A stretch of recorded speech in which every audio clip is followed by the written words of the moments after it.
everybody knew. Hey. Hold up, why's the whole world acting different? Every timeline, every group chat, everybody. What's up, guys? on a mission. One little tease, one little spark, one little thing went live. Now nobody's acting normal, and honestly, neither am I. Here we go. Tell me, can you feel that? Here we go. Best news we've had in years. Here we go. Everybody singing. Here we go. Tell me, can you feel it? June 5th, yeah, I saw that. Whole community paused. One little date had everybody dreaming about what's coming next. Theories flying, memes flying, nobody getting sleep. Half of us are probably wrong. Still feels good to believe. Here we go. Tell me, can you feel that?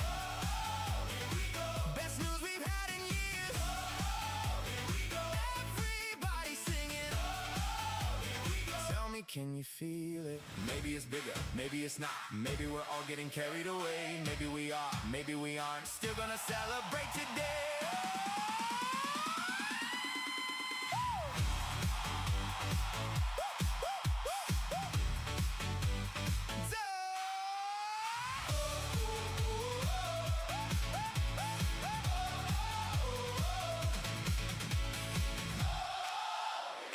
Hands up to the future.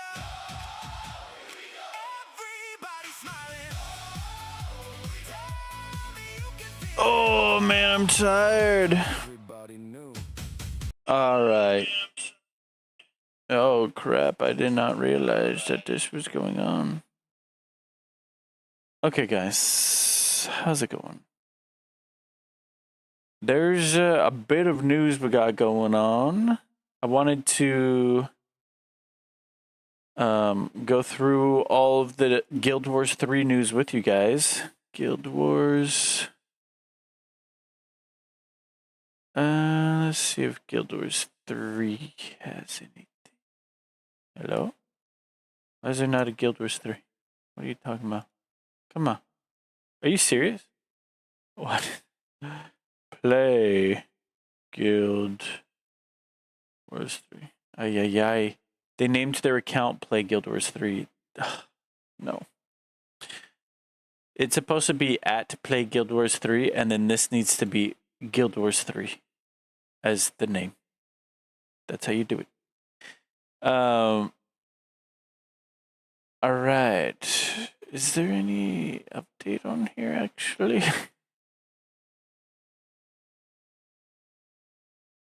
I have not seen this. This is, full video. Okay. We'll just pull Hi, that everyone. up then. 6 minutes, okay. Might be a little loud. Yeah, that looked loud. Okay, cool. All right, guys. I don't see much of an update. There was an interview, right? We'll probably hop on that interview. I want to start with this video by Force Gaming.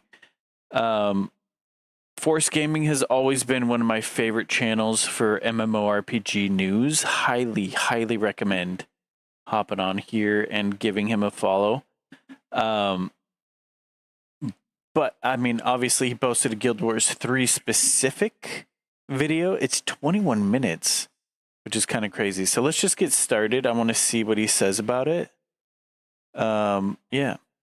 You guys can chime in at any point, obviously.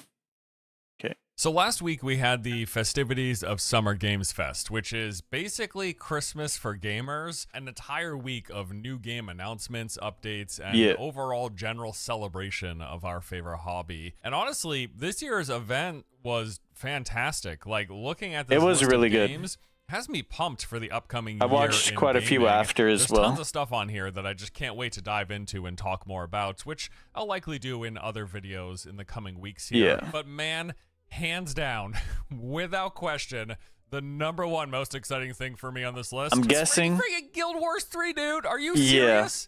Yeah. I honestly can't believe it. I really can't believe it. We should be MMOs brothers. might be safe. I like Now, this we guy. have known I love that him. ArenaNet had a new Guild Wars project in the works. This was revealed during investor calls last year, but from what we had heard, it was in the concepts of a plan phase. Like someone just wrote Guild Wars 3 on a whiteboard and said, yeah, we should do that. Yeah, we should do that. I had zero expectation that we would be getting a full-blown announcement with in-engine footage this year. I felt the same way. This isn't exactly how I mean, I wanted it, but I didn't. But I don't know. I had my things doubts. Can look in the engine that they're working with, evidently. And other than like meme comparisons to, is this High Guard 2? I think it looks pretty good. Maybe sort of a plasticky feel. I hope they continue. It does to work on actually. It. But That's it generally. Oh, that's a good way of putting it. It does have a plasticky look. That's an interesting way of putting it, actually. It gave me feels. I've been watching that video over and over and over, off stream as well as on stream, as you guys know. And it gives me come on, what is that game called? It gives me Fortnite feels.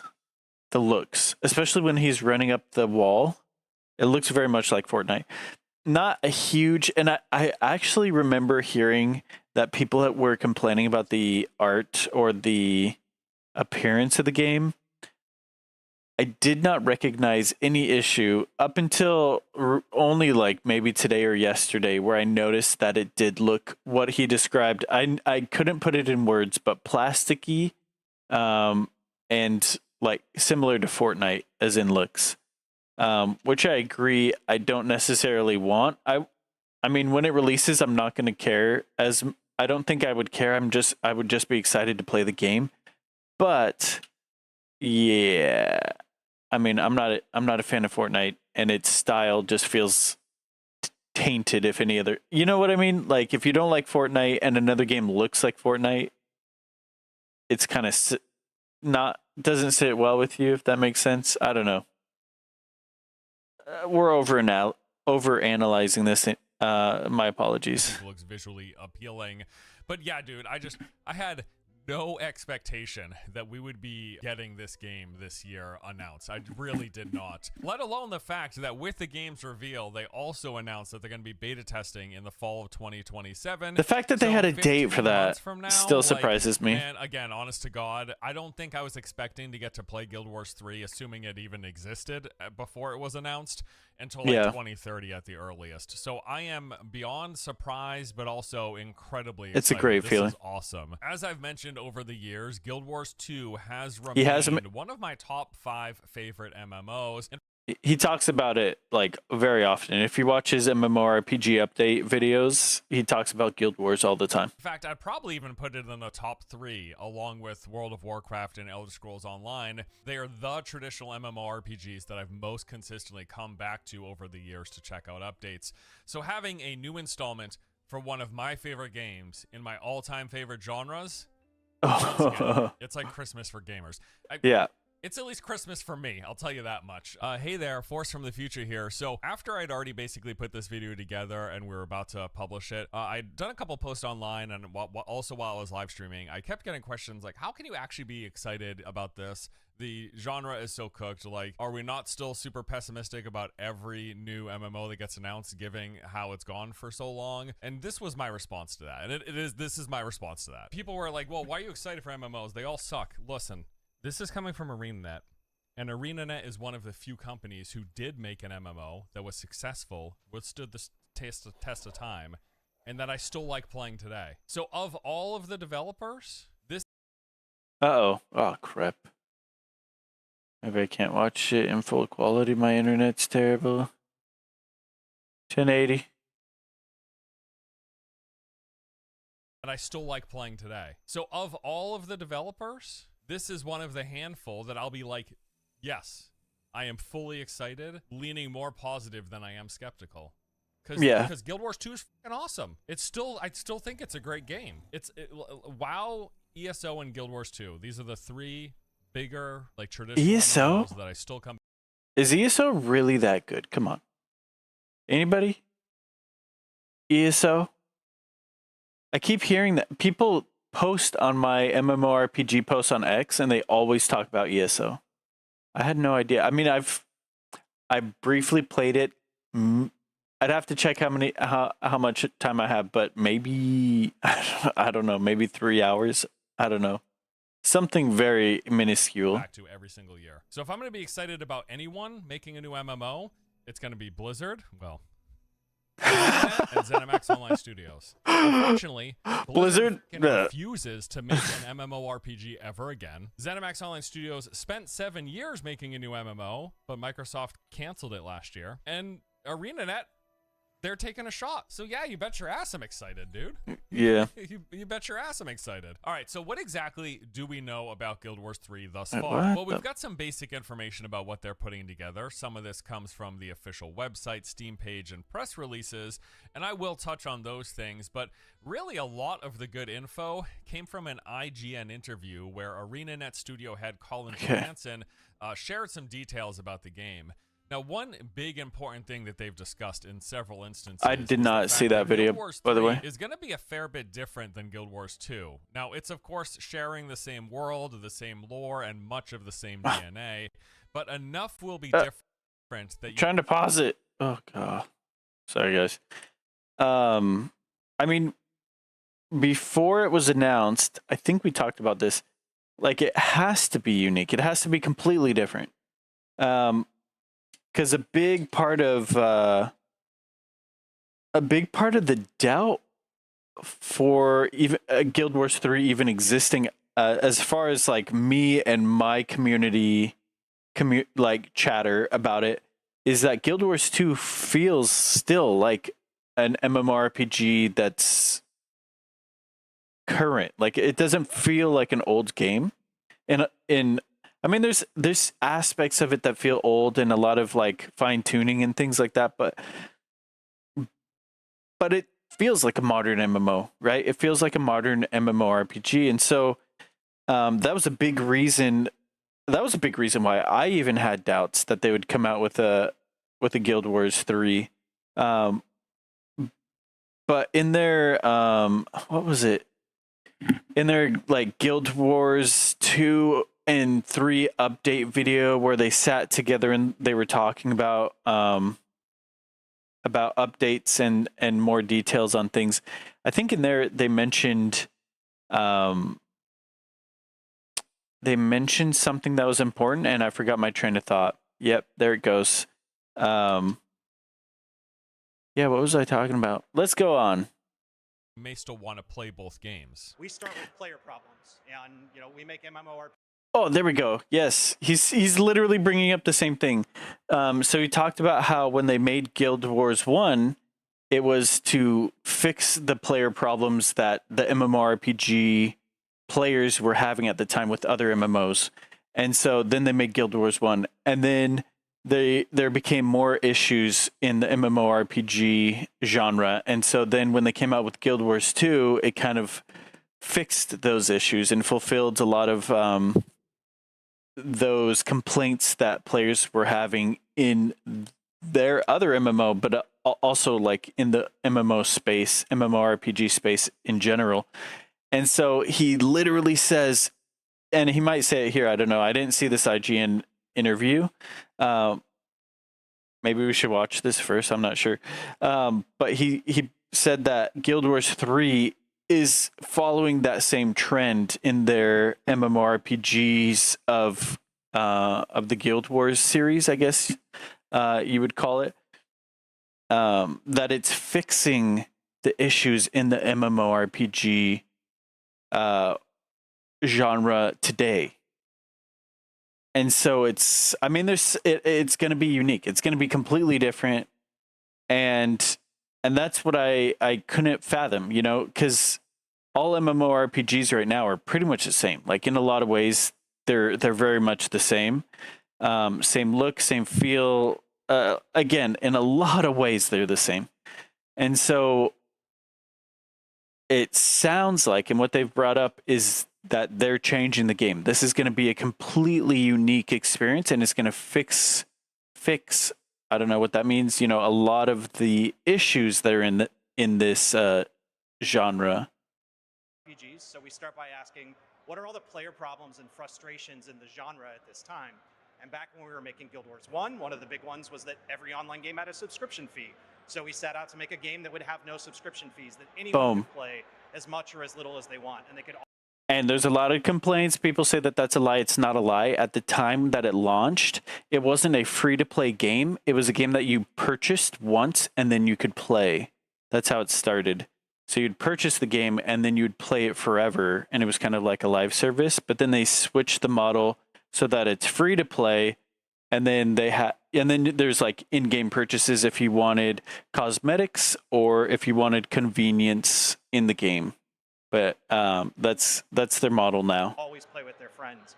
When we set out to make Guild Wars 2, we wanted to make a giant open world MMO, the scale of all these other games that were out at the time, and solve for the problems that existed in those types of games.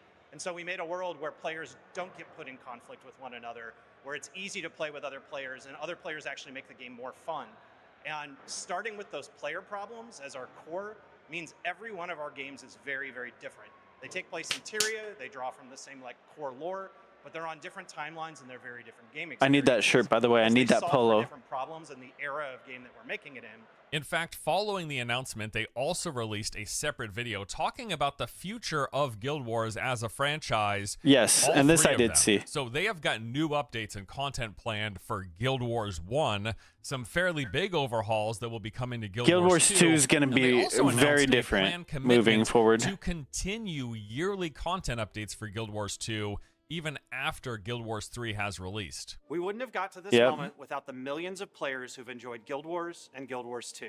And the entire team at ArenaNet is proud to share this moment with all of you. We'll have much more to share about Guild Wars 3 in the months ahead, but today, we're here to talk about the games Last time they said months and weeks ahead. Our studio is committed to actively developing Guild Wars Reforged and Guild Wars 2 for many years to come. We are not replacing your favorite games. We'll be supporting them. Their explanation for why they're doing this is basically just the fact that the games are different enough that they expect there will be people who want to play both or who prefer one over the other. Kind of like how there's people who prefer classic World of Warcraft to retail. Same thing's going to be for Guild Wars 1, 2, and 3. And perfect example. Those games as a result. So yes, I guess the main point here is that we've talked about that as well. Just going to be Guild Wars 2 with prettier graphics. Expect some fairly big differences. First of all, and it has to be different. It has to be very different. Guild Wars 2 has this hybrid tab target action combat system that sort of blends the old school MMO tab targeting with some more actiony elements. Well, for Guild Wars 3, they are fully committing to action with hopes of pushing what people like New World, expect out perhaps? of the genre's combat New World? forward. And then the other one that we've talked just a tiny bit about, and I'm going to leave it at that today, is our combat system. And I think that MMOs often are viewed as very specific types of combat, and we really wanted to look at, especially with this game now coming to both console for the first time. Oh my gosh, I'm so excited. Creating new MMOs, we really wanted to ask, how could we take some of the elements that you would find in action multiplayer combat games, or even just action RPGs, and bring those into the MMO space and extend action them? RPGs. And so our combat system is really something very unique that extends on some of those ideas as well. That's as much as I'm going to say right now. Oh gosh, yeah, it's plenty. It's plenty. I love it. I think for modern day MMOs, especially, the action tab targeting is just too antiquated.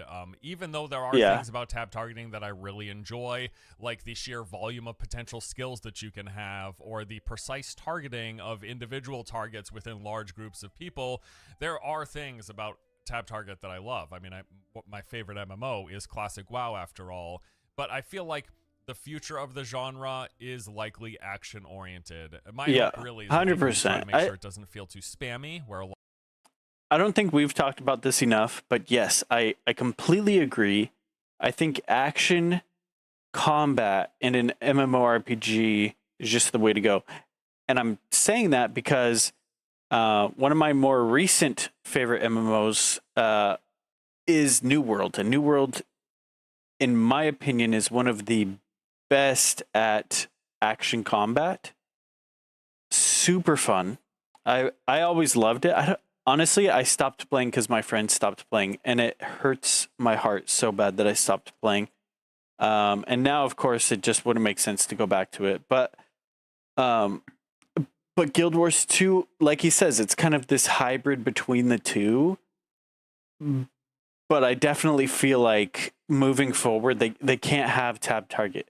The realism behind action targeting, like action combat, is just too good. Like the fact that you can't shoot a bullet past all these enemies to hit the thing that you're clicked on, like it would hit the thing in front, right? I don't know. I'm super excited for that. And I think what he just said about it being the future of MMORPGs, I totally agree. I think that's a great thing to say. I don't know. Guys, forgive me. My brain, guys, I'm sorry. I have no excuse. A lot of action combat games can kind of just like, especially if you're dealing with boss fights and large number of players, it just feels like a spam fest. I don't know how else to explain it. It feels less sort of input precise and rotation precise than it does in tab target MMOs like WoW. Not 100% of the time, but in a lot of cases. So, so I hope there's room for some skill expression, and it doesn't feel like every class is just a DPS class. Maybe they're going to go more into a more Holy Trinity system if they are trying to separate themselves. Oh, I hope it's Holy Trinity. We'll see what happens. Ooh, yeah, that'd be awesome. Please do that. ArenaNet, put that in your notes, please. Have the, what are they called? Have the roles. Make the roles as strong as possible, please. Tank, DPS, heals. Make them super strong. I would love to play an MMORPG, especially a new one where the roles make a difference and feel completely different. In my opinion, that is what Guild Wars 2 is lacking strongly. I would much appreciate it if that was in Guild Wars 3. I mean, other MMOs that I've played that I also really love that also don't have that kind of separation between roles. Destiny 2, one of my all-time favorites, Destiny 2, I consider an MMORPG FPS. It's a mouthful, right? And that, again, all the players just feel like DPS, and there's no real difference in the tanks to the healers to the DPS. They all just are kind of the same thing, and I don't like that. I don't like when they bleed so much. There's not enough uniqueness in the roles, and I would love, please do that. That'd be awesome. That'd make a huge difference. Okay. Sorry, go on tangents. Now, when describing the game, they say that we will master a combat system where depth is achieved through strategic skill use, positioning, and movement, where action RPG combat meets Guild Wars build making. Ooh. Combat experience. That's pulled. I read that. It's different when he says it. Now, beyond the 100% focus on action versus this hybrid thing, there's also going to be a bigger traversal focus. Now, traversal is still a big thing in Guild Wars 2 via the mount system, at least, which gives players a lot of freedom and fun ways of moving through the environment. That's true. But it does seem like more of this will be player versus mount. I still only have 2 mounts. Guild Wars 3. We have that example of a character wall running up the side of a mountain in the reveal trailer rather than having to use the Springer mount or the fly mount in Guild Wars 2. The 2 things so far that we've set out as core pillars for the game that we've announced, one of them is joy of movement. I think one of the things that the Guild Wars franchise and that's the mountain he's running up. Guild Wars 2 in particular is offering this really spectacular form of movement in an MMO experience, and we're really trying to push that even further with Guild Wars exploration. They gotta reward the exploration, though, in my opinion. I love the games where when you explore, you're rewarded, and the rewards are actually useful. Finding hidden things, tunnels, caves, whatever, and then a reward or like a special beast or a special mini boss or something, and then a reward. Super fun. I love that. Nothing quite as devastating as finding a cool hidden spot behind a waterfall, and you're like, oh, and then there's nothing back there. Like literally nothing, and you're like, like, come on. Giving a reason to explore that's actually beneficial. And can we take some of the elements that you would traditionally find in action games and bring those into multiplayer MMO experiences to create incredible new forms of joy of movement? And a lot of that is powered by momentum, which is a thing you don't see in MMOs. And so, oh man, they're gonna come out with another trailer at some point. a lot of the movement I'm in Guild so Wars 3, excited. your momentum transfers between all of the different things you do, which allows you to really express joy of movement in a unique way in an MMO. So momentum is going to play a big role here, which is really exciting. You're going to have some... Ooh, wait. We got to go back. Let me hear that. Momentum.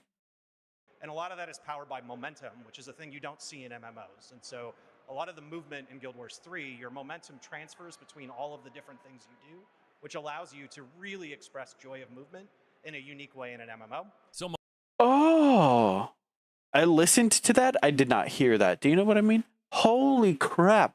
Momentum. Good to hear. Good to hear. That's really cool, first of all.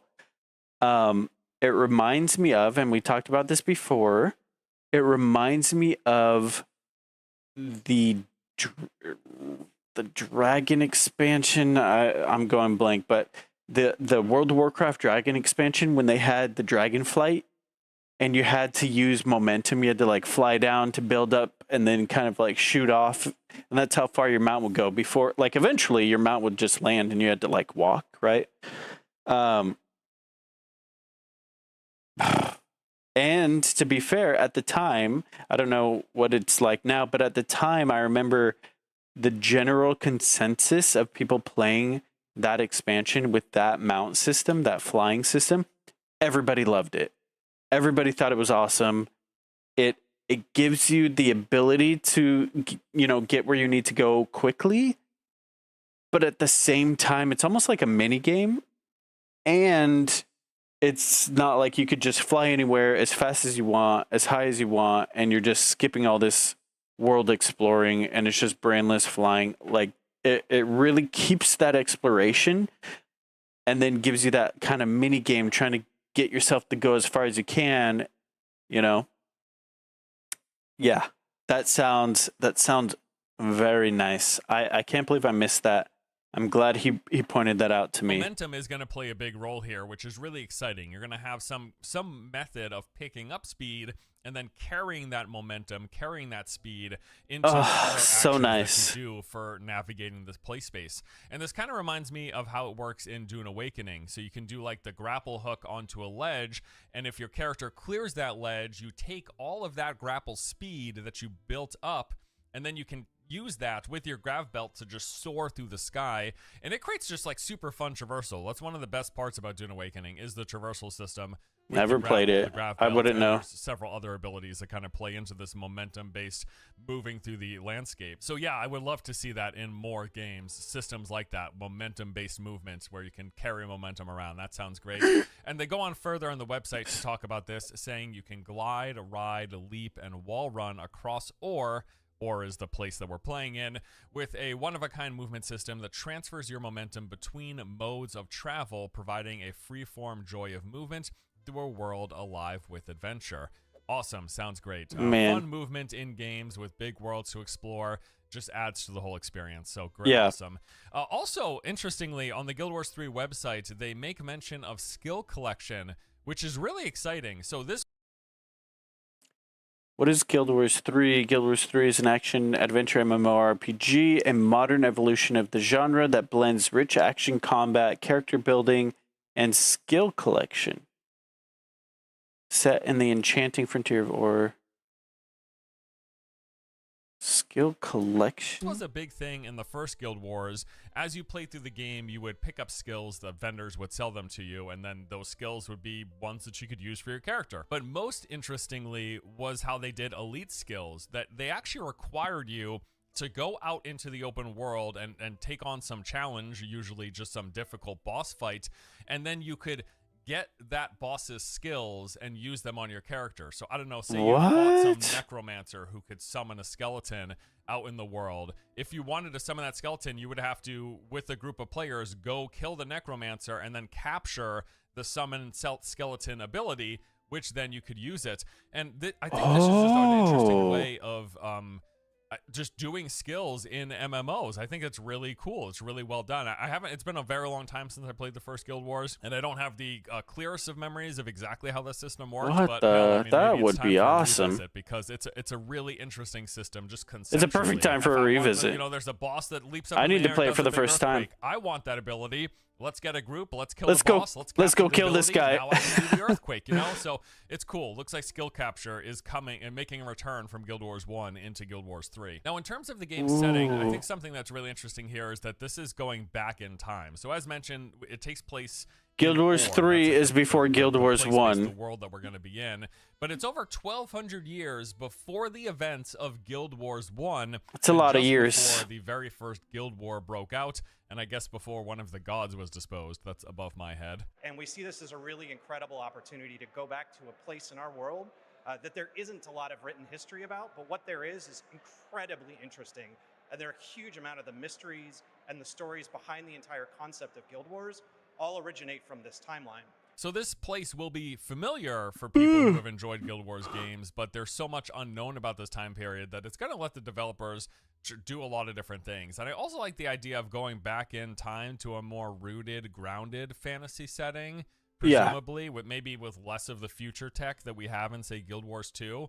I don't really know for sure I if think that's that'd the be cool. case, but I don't know. It'll be interesting to see, and I like this back in time approach instead of going from Guild Wars 2 forward or leaping ahead in time. I just like this. It sounds good. And speaking of differences between 1, 2, and 3, it does appear like the scale of the multiplayer might be smaller scale than what we see in Guild Wars 2.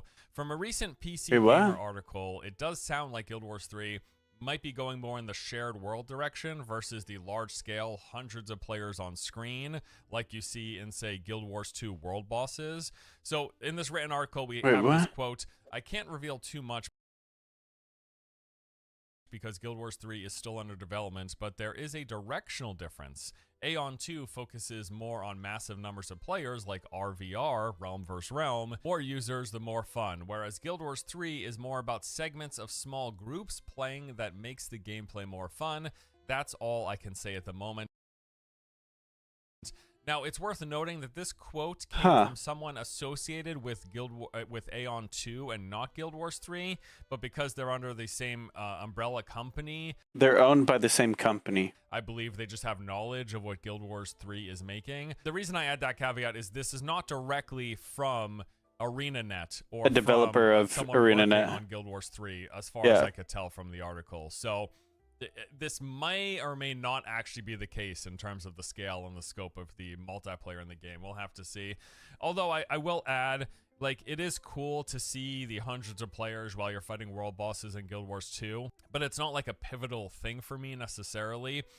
We've talked about this a lot when it comes to, like, what is an MMO? Exactly how many players have to be on the screen for you to classify it as an MMO? Is it a shared world? Is it an MMO light?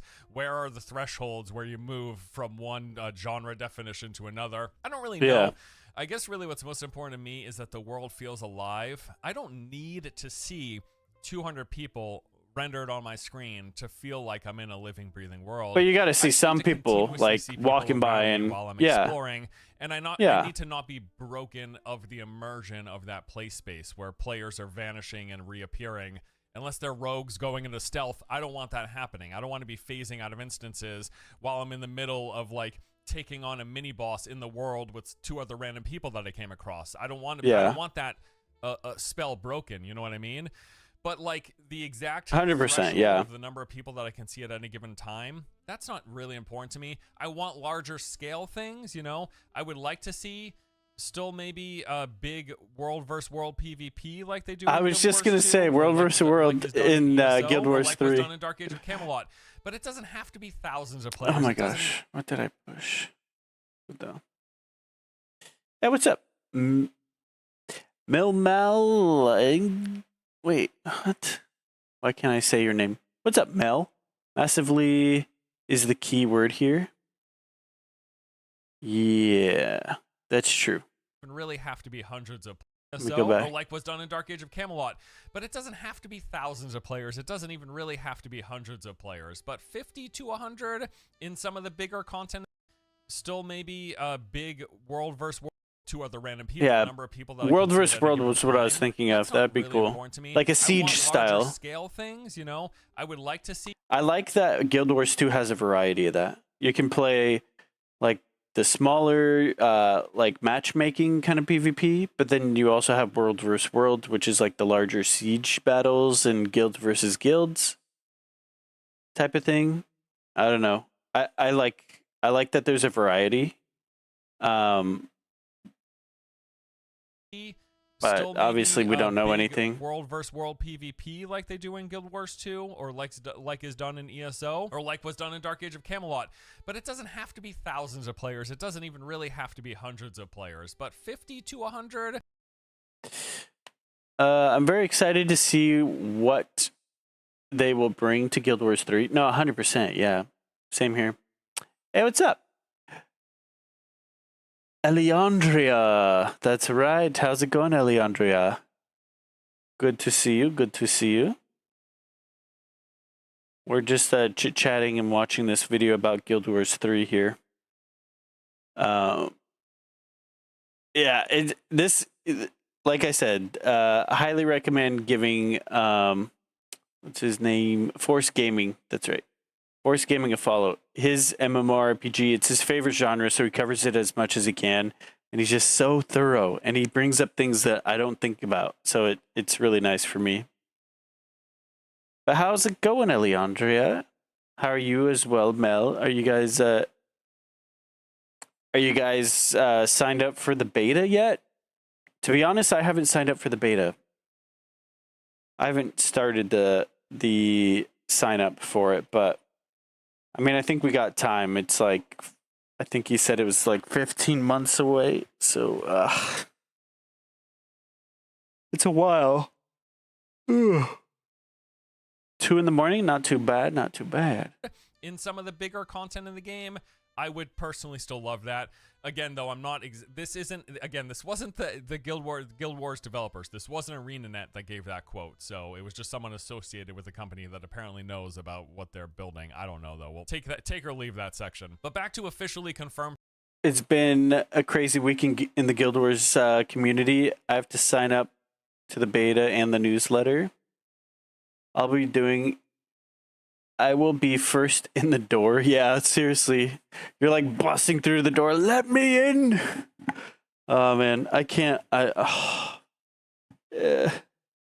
It's one of those things where I feel like most of the time I'm unaware of games that are under development, and then when they release, I'm sort of, oh man, I'm lucky, you know? I had no idea this game was under development. I'm glad I didn't, because I kind of didn't have to wait. And now obviously I'm aware of this one, so I'm just scratching my head like, dang it. But yeah, oh my gosh. That beta is going to be crazy. That beta is going to be nuts. But it has been a crazy time. Since the announcement, I think it's just been crazy. And the cool thing to see, honestly, is the fact that it's not just Guild Wars fans. I've seen tons of people posting about Guild Wars, and they're World of Warcraft content creators. They're Elder Scrolls Online and Lord of the Rings Online content creators. But honestly, a lot of World of Warcraft content creators have been like, oh my gosh, finally something different. And I totally get it, especially for them. I understand the excitement for the whole community. Like, don't get me wrong. I think it's something that the whole community needs. And it's a perfect... ArenaNet is a perfect developer to bring something that will change the industry, in my opinion. I think they're in a perfect spot, and they're the perfect company, because that's kind of he mentions it early in the video, and the dev also mentions it earlier in the video. But that's kind of ArenaNet's whole purpose around their MMOs, is to kind of update the genre and push the boundaries, make it better, and start with like player first. Like, what do the players want that hasn't been done, sort of thing. I also had the stomach flu this week, so yeah, I've been tired and throwing. Oh, okay, well, yeah, Alejandro. Oh my gosh, I hate that. That's literally like the worst sickness, in my opinion. I cannot stand the stomach flu. I cannot stand it. It's the worst thing ever. I'm so sorry.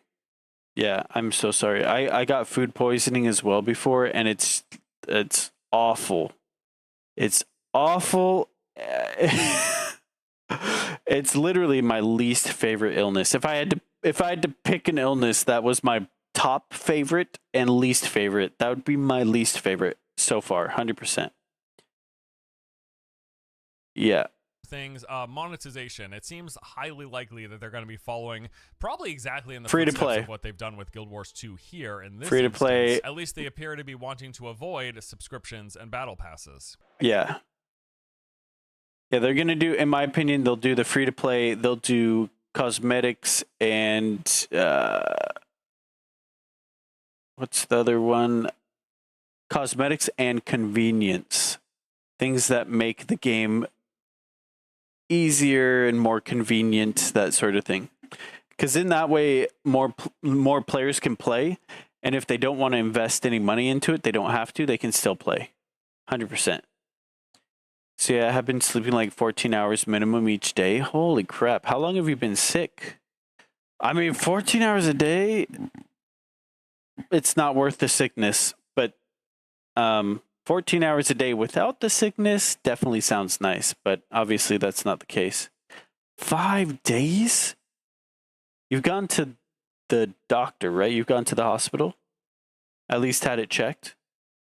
Oh, you're better now. Okay, so it's over. Whew. Holy crap. I was going to say, thank you for stopping by and watching me when you're sick. All right, let's see what the... He's not a dev, I know. I need to familiarize myself with the names and their positions, but I think he's the game... Like, yeah, I'm not even going to guess. Become a modern version of the subscription that Let me go back a little bit. At least they appear to be wanting to avoid subscriptions and battle passes. I think there's become a modern version of the subscription that we've seen evolve over the last few years and even longer than that in battle passes and paid battle passes, where it's basically a subscription kind of hidden and wrapped with other stuff around it. And I think we've challenged ourselves to ask the same question.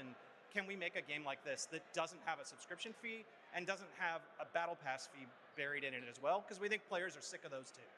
And so this will be a game you can buy it. Dude, you can play it as much or 100%. as little as you want. We will Sick of respect our those two. players' time, and if they love it, we'll have other stuff that they can buy from us in the future. But we're Yes. not going to hold their time hostage, and we want them to be able to go play other games. Also, I don't think I mentioned this, but the game We is gonna want be them to coming go both play PC other and games. console right from the start, and they've really emphasized wanting to make sure that the experience feels great on both platforms. And then the last thing that they've really tried to drive home about Which is this not a game bad thing. is that their main focus really, from a high level, is for Guild Wars 3 to try to breathe some fresh life into what they clearly see as a stagnated genre.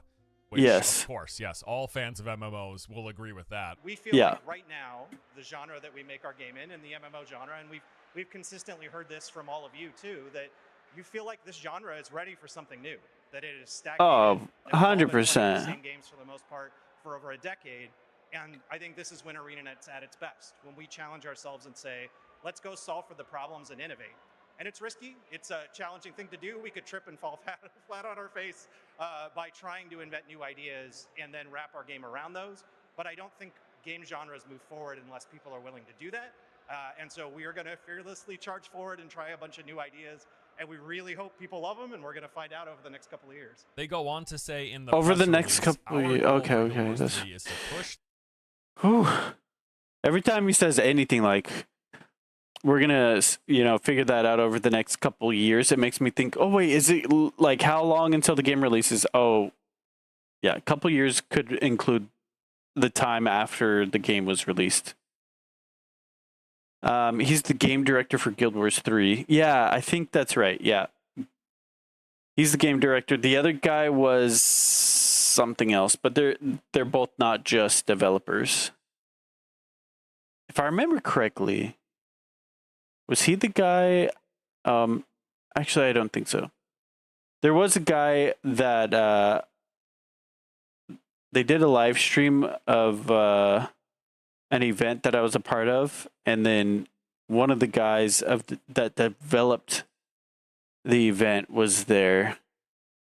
I can't remember. the MMO If it was him. genre forward while upholding the values you will always find in a Guild Wars game. Design that is easy to get lost in for hours, but always respects your time and investment as a player, while creating a positive and supporting space to build community and share stories together.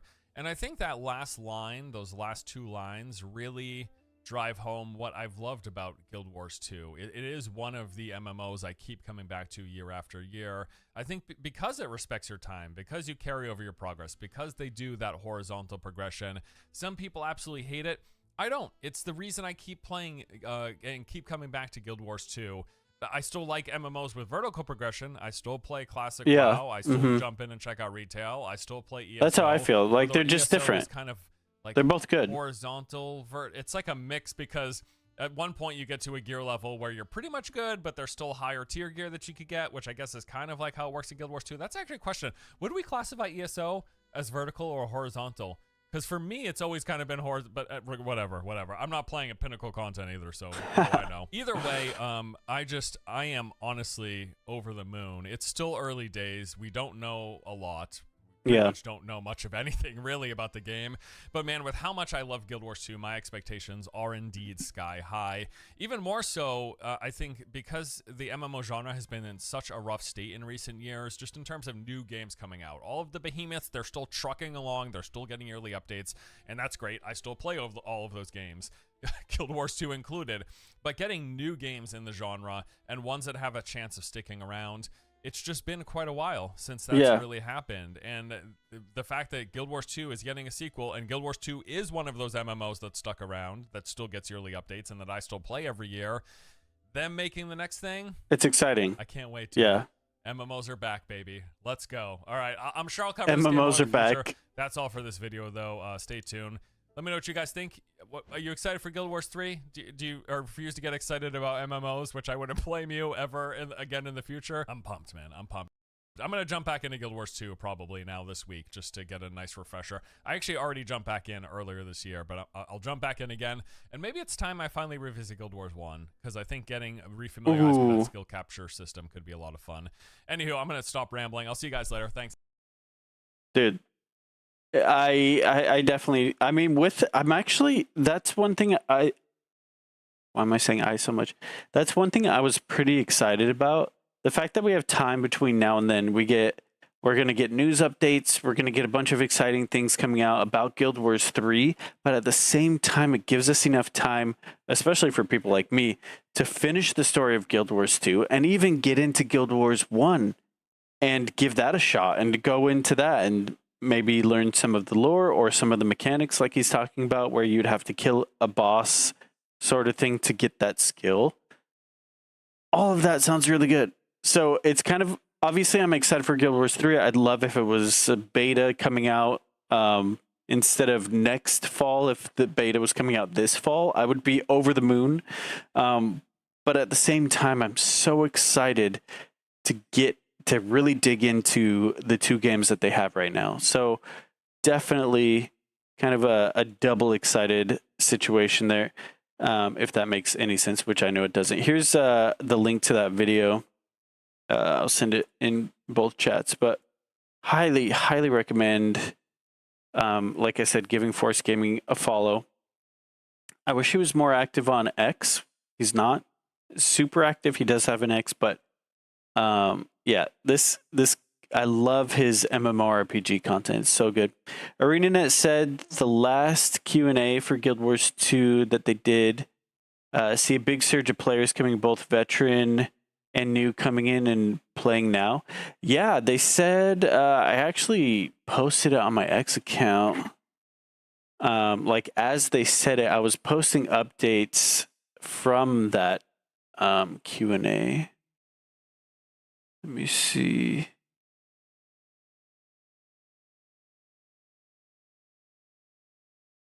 Right here.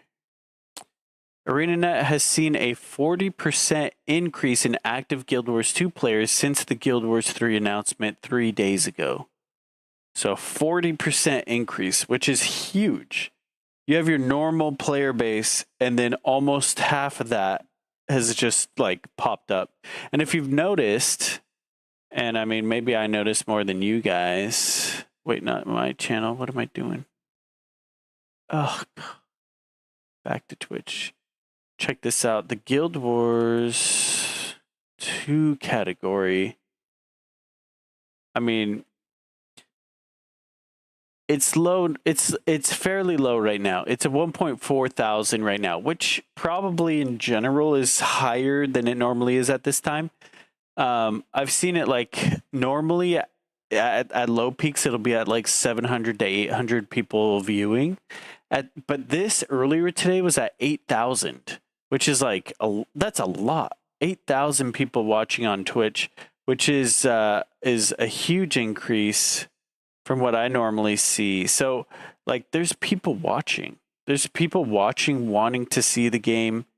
It'll cool off, guys. It's gonna cool off, and that's normal. I'm at least telling myself that.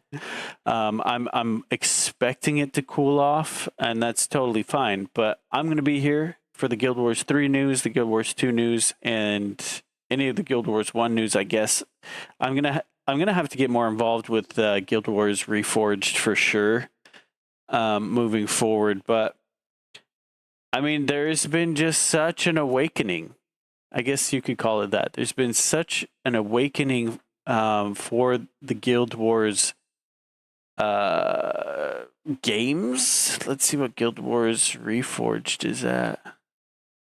65, huge increase. No, I'm just kidding. I have no idea. Man, I am going to stream Guild Wars Reforged. I'm not sure when, though. I need to do it. I guess once I've gone through... I don't know. I might change my mind. So if I say anything, take it for what it's worth. I'm probably going to change my mind. We'll see. But the idea would be nice if I finished all of the expansions and all of the story, lore, and everything in Guild Wars 2, and then hopped over and did some Guild Wars Reforged. Having said that, I don't know. I'm pretty slow as far as getting through that. To be fair, though, they have so many fun events. I can't. You know, I start to play the lore, and then an event comes up, and I'm like so excited to go into the event. Yeah, the larges I have been seeing is around 13,000 to 20K on some streams. Yeah, I'm not surprised, honestly. It's been a huge increase in people watching the game. I think I can't remember if he brought it up in that video, but I think the people that love this genre have been shaken. Like, wake up, you know? So just the announcement of the game has already sent shockwaves, you know, through the gamers. I don't know, man. I'm sorry. I like to blame it on the time. It's probably just my brain. But it is past 2 a.m. Where am I going? My channel? I don't know. We don't have to do anything. Oh, crap. Yeah, that's super exciting. I'm so happy for that. I cannot freaking wait. Let's just search Guild Wars 3. Well, yeah, let's see what's up here. Guild Wars 3. Top. Today's video, the races of Tyria. Oh, okay, so he made a video. ArenaNet just confirmed Guild Wars 3, and they're already assembling the team. A few contract spots are open. Could this be your next big project? An environment artist contract, 3 years of experience, and a materials artist contract. Interesting. Guild Wars 3, some eyes.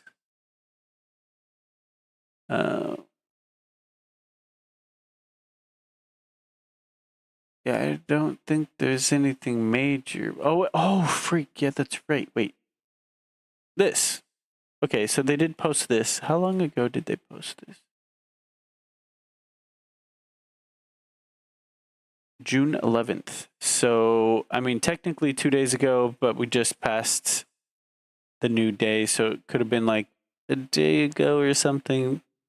But it says Guild Wars 3 begins in the continent of Or over 1,000 years before the events of Guild Wars Reforged, in a period of time before the gods have left the world and before the first Guild War takes place. Full video here. And so I pulled that video up. I have not seen this. It's 6 minutes. It's on the Guild Wars YouTube channel. So let's give it a watch. Hi everyone, Colin here, Guild Wars 3 Game Director. Game Director, Guild Wars 3. Got it. Behind the scenes on Guild Wars 3. We want to invite you into the studio with the team at ArenaNet to share with you how and why we make decisions about Guild Wars 3 and some of the exciting details about the game. This is the first in a series of videos, blogs, and announcements we'll be sharing, and we hope that as you join us, you'll agree Guild Wars 3 is shaping up to be an entirely new and special MMO for series veterans and newcomers to the Guild Wars franchise alike. Let's start at the beginning. Okay. Why set Guild Wars 3 in Or? For newcomers to Guild Wars, it's a fresh start. Both existing games happen after, so it's a clean slate for everyone. And for our existing Guild Wars community, this is an era central to the Guild Wars universe. The lands of Or have waters that run deep across the franchise, from the Char invasion and the Vizier's connection to Or in Guild Wars Reforged, to the sunken ruins of the once great nation raised from the ocean floor by the Elder Dragon Zaitan in Guild Wars 2. Or is where the gods lived and left. So many mysteries, untold stories, and questions across 21 years of games all arise from Or. And we don't see any of the guild's wars actually occur, right? So Guild Wars 1 and 2 are after, like, we don't see the actual Guild Wars. Top of the category hype. I'm the only one streaming in Guild Wars 3, right? I don't even have to check. Oh my gosh, you're so funny. Guys, by the way, check out Red Spectre here. He is a fun as F streamer. Highly recommend. Red, oh my gosh, I have to spell this correctly or it messes up. Spectre. Dude, please go check him out. He's so fun. Eliandria, yeah, you know Red? Take the positive approach. You know what? You're right. I am the top of the category. Hell yeah. And guess what the category is? It's Guild Wars 3. That is, I mean, I've never been happier in my entire life. That is so freaking cool. Red Spectre, man, you put it in a great way. I appreciate that. Yeah, guys, Red Spectre. Please check out it. Just check out his most recent video. I promise you'll fall in love, and then you'll follow him. He's also on X, so I know most of my community is on X. He's on X as well. Are you not chained up right now?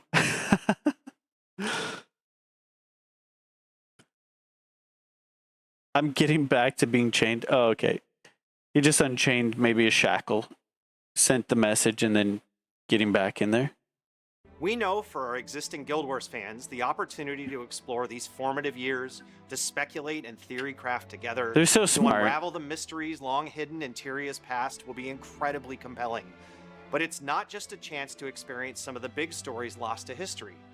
It's also the opportunity to unveil countless stories we haven't teased before, characters you've never met that bring the golden age of Or to our timeline and to life. Things we don't know about. To our new community members, welcome to Tyria. We're expanding our reach with Guild Wars 3 and inviting a brand new generation of gamers to join us. I brought this up. I'm going to pause a lot. I apologize. I brought this up the night before. I think it was the night before they had the announcement. I was playing Guild Wars 2. What was it? Or maybe it was... Okay. So I remember now. So Mighty Teapot, he saw the image. He said that's Or in the past. And I said, you know what? If it is a prequel, it's kind of smart. Because if people fall in love with the game, then they're going to want to see where the story goes after. And so it leads into their older games. So how many more players are you going to get because it's a new MMORPG?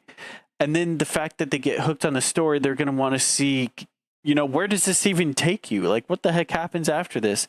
Leads straight into the older games, Guild Wars 1 and 2. So freaking smart. To my knowledge, no other game has done that, and especially done it as well. But I don't think any other game has had a sequel be a prequel that leads into their other games, and then they're continuing to update these other games, knowing that people are going to be coming, or people are going to still prefer those. It's just so smart. It's so freaking smart. For this launch, our first in more than a decade. Players on PlayStation 5, on Steam, and around the world. Thank goodness will be it's able to join PlayStation, those by the way. playing on their ArenaNet accounts from the very beginning, setting this up to be by far the largest day one launch in Guild Wars franchise history. You will all share the same world together. And as this timeline is one, I need to hear that again. You will all share the same world together. And as this timeline is one that's new for everyone, you don't need to have played any Guild Wars game to jump right into Guild Wars 3 and be on equal footing. Which is important, if you are very interested important. and would like to start exploring the Guild Wars universe today, there's no better time than right now. We highly recommend you check out Guild Wars 2 and Guild Wars 1. Yeah, We're Guild Wars 2 is doubling free to down on our play. mission to support all of our Guild No Wars reason games not to into play. the future. Guild Wars 2 will continue to grow and expand with new content, storylines, characters, expansions, and locations to come beyond everything. the release of Guild Wars 3. We are intentionally leaving Guild Wars 2 room to breathe, free from the traditional constraints of a sequel that would follow it. We look forward to telling stories in Tyria far into the future and across several timelines with its epic lore. So cool, man. Hi, Oh everyone. gosh. I'm Bobby Stein, studio narrative director here at ArenaNet. What This up, Bobby? timeline is incredibly Narrative exciting for all of director. us on the narrative team. In the past, we've told a lot of stories where the stakes kept escalating, centered around globe-spanning, world-ending threats. Those stories have been an important part of Guild Wars, but as we started thinking about the future of the franchise, we found ourselves more interested in curating a different kind of experience. Instead of focusing on a planet embroiled in war, we wanted to show conflicts between guilds and other forces operating in this territory. Tease me, Bobby. Tease Guild Wars me. 3 begins from a much more grounded place, during a time of rapid change. Tease me, Magic is Bobby. a powerful commodity. It's a story about Ore, the people who call it home, and about the Veil Wardens, a guild struggling to reclaim their prominence in a land that's changing. Instead of fighting distant threats or abstract villains, we want to make sure the things you do have an immediate impact on the people who matter. Guild Oh man. Wars 3 takes place over 1,000 years before the events of Guild Wars Reforged. Plenty of room for War is entering its expansions. golden age, when the human gods entrust guilds to cultivate the The land music's a little and too protect its loud. inhabitants from wild beasts and competing interests. It's a time of rising tensions. From wild beasts and War is entering its golden age, when the human gods entrust guilds to cultivate the land and protect its inhabitants from wild beasts and competing interests. It's a time of rising tensions, when magic is unobtainable by most, entrusted only to guilds that the High Council and the human gods choose. This reminds me so much of Game of Thrones and House of Dragons. Now, I haven't seen all of House of Dragons. I've seen a few episodes with my brother, but it's especially interesting. So, House of Dragons is a prequel to Game of Thrones, if you're unaware. But the prequel obviously it comes after Game of Thrones. It's extremely interesting though. Even though you know where it's ending up, you've heard about this crazy conflict that's happened in the past and all this crazy stuff, but to see it and then like they said, was it earlier in this video? It was. Let's see.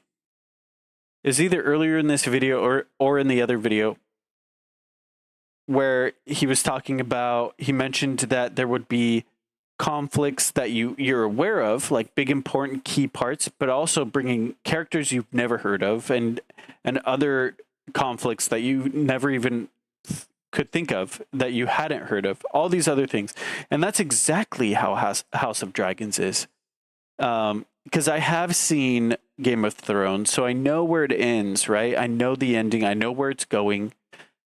It's still so interesting though, because you see things just like how he explained Guild Wars 3 is going to be. You see things, you see key moments in House of Dragons that you've heard of, but you also, there's a plethora of these little storylines and different characters and things that are going on that you've never heard of. They're not major, but they're just so interesting and kind of like a side point or a side thing. I don't know. Does that make sense? I hope that makes sense. I'm sorry.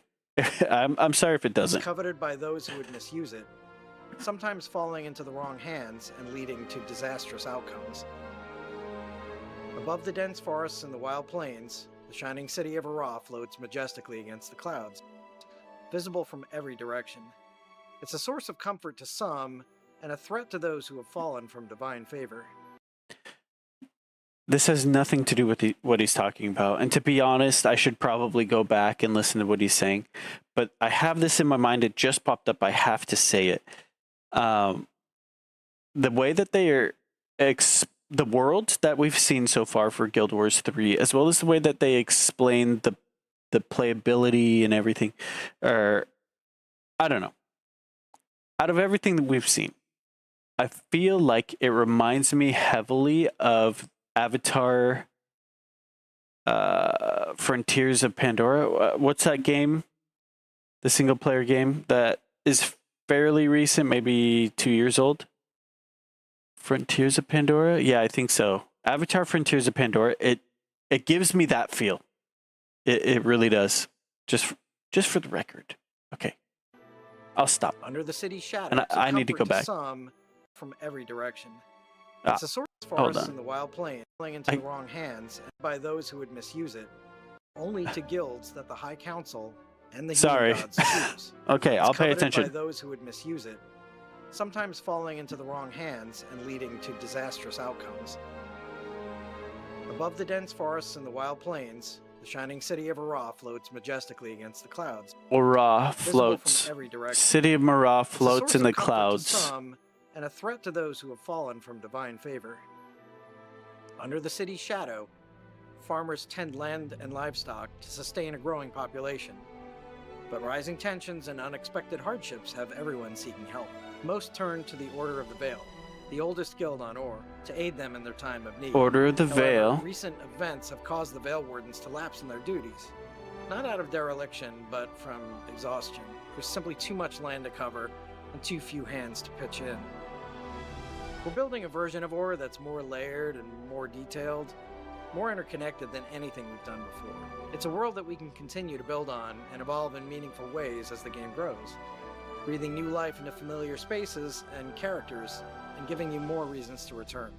We can't wait to tell you more about Guild Wars 3, but you'll have to wait for future reveals to learn more about the lore, characters, gameplay, and systems we've been cooking up. Until then, may the Six watch over you.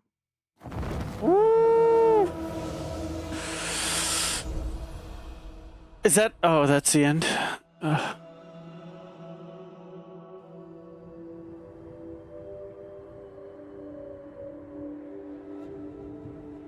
I'm just soaking in the music, the wind. Whew. Well, yeah, can't get much more exciting than that. Holy freaking crap. I need to turn notifications on. I wanted to also share this video, obviously. Here you guys go. Check it out for yourself. Check it out for yourself. It's in chat. Links in chat. Oh, man. Man. Yeah, I mean, super exciting. We got a lot of information, a lot of hype straight from their mouth. I think that's as much news as we're gonna get as far as Guild Wars 3. What do you guys think? Do you guys want to talk about it? Or should I just hop into like a little bit of the horror that I wanted to watch tonight? Horror / paranormal, alien, whatever. that's next. But I mean, I don't think there's much else to talk about. We know that they're going to have more updates. I will, however, I do plan, and this has nothing really to do about news on here, but on X they have something. It's kind of like a podcast. It's called Spaces, where I can talk like a podcast style, but I can also invite people to chat as well, so we can have like a conversation. So I've done one. Nobody was in it. Totally fine. I get it. It's my first one anyways, and the audio is terrible. I plan on doing those way more often. Maybe once or twice a week. I don't know if it's going to be timed or at random, but just be on the lookout for that. If you want to hop on and have a conversation about Guild Wars 3, if you have like ideas, questions, things that you want to bring to the table, that's kind of my goal for that. Because it's a little different. Obviously, I'm talking at you guys in stream, and that's cool and all, but I'd prefer to hear from you guys and have a conversation, get like 3, 4, 5 of us, whatever, talking about the things that we're bringing up now. So keep an eye on that. I want to do that more often. I'm going to do one this upcoming week. I'll make it at least a once a week thing. That's my goal. And again, that's over on X. So just look out for that. I'll try and make an announcement about when it's going to occur as early as I can. But typically things are kind of, with me, I'm like, hey, I got an hour. I'm doing this right now. That sort of thing. So quickly here, I'm going to change. Gotta change. I don't want people to think I'm still talking about Guild Wars 3, at least over on Twitch. So I'm gonna change the category to horror. Yeah. I did want to see UFO files released today. Yeah, let's see. CBS, Face the Nation, Fox News, Mysterious. Latest 5 minutes, 17 minutes. All the videos from Pentagon third UFO files release. Let's watch it. Is there any audio on this?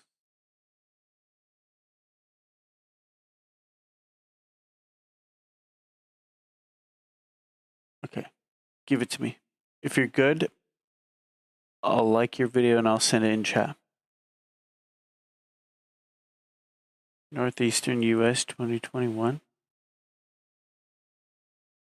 Dude, have you guys seen or heard about the... I gotta know what I'm talking about before I start talking, guys.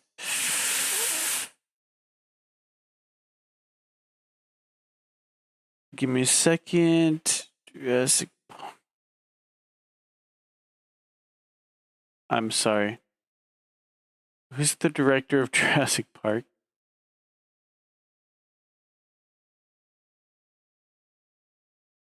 Who's the director? I'm so sorry. What?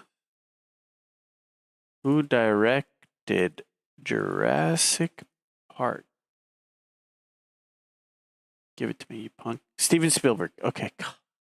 What's his new movie?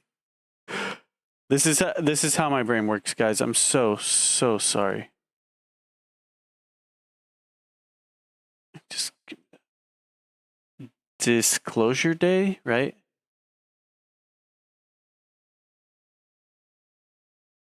Disclosure Day. Okay. Have you guys seen the references between Disclosure Day and what's currently going on? So, if you don't know, so the movie's called Disclosure Day. It's about,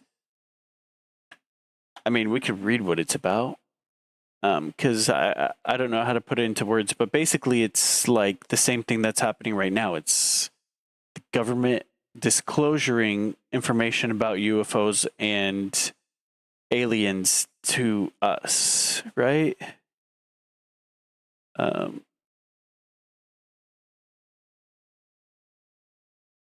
Come on, you got something? Like, any information at all?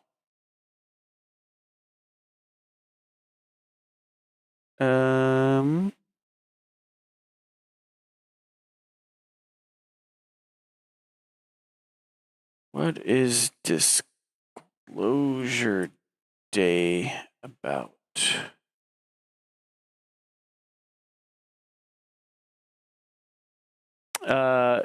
Sci-fi thriller about a public disclosure of alien contact and the chaos around revealing that truth to the world. The film centers on a conspiracy to hide extraterrestrial encounters while two main characters get pulled into exposing what's been kept a secret.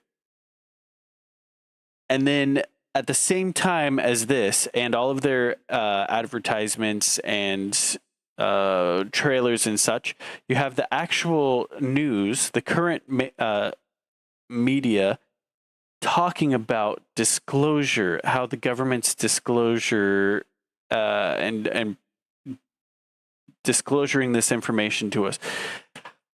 Oh, man, I can't talk. Anyways, let's watch the video. It's just crazy. The timing, I would not be surprised. And I'm probably more than 50% on this side as far as the government or something working with Steven Spielberg and planning this out for the movie to come out while they're revealing all this information. Because if it's something big that they're announcing, like big, I'm talking big, like the biggest of the big, if that is occurring, it wouldn't be out of the question to get one of the best, if not the best director, or at least one of the highly most appreciated directors to make a movie to kind of like break it to us slowly or soften the blow. I mean, that's what movies are. I mean, not to this extent, but movies are kind of, what's the word? Like they start trends sometimes. Like our social experience as humans is heavily impacted by film. Does that make sense, guys? I'm sorry. I'm trying to talk big. I'm trying. I wouldn't be surprised if this movie was made and released on purpose at this time. I see why some of the videos are 5 minutes instead of 17.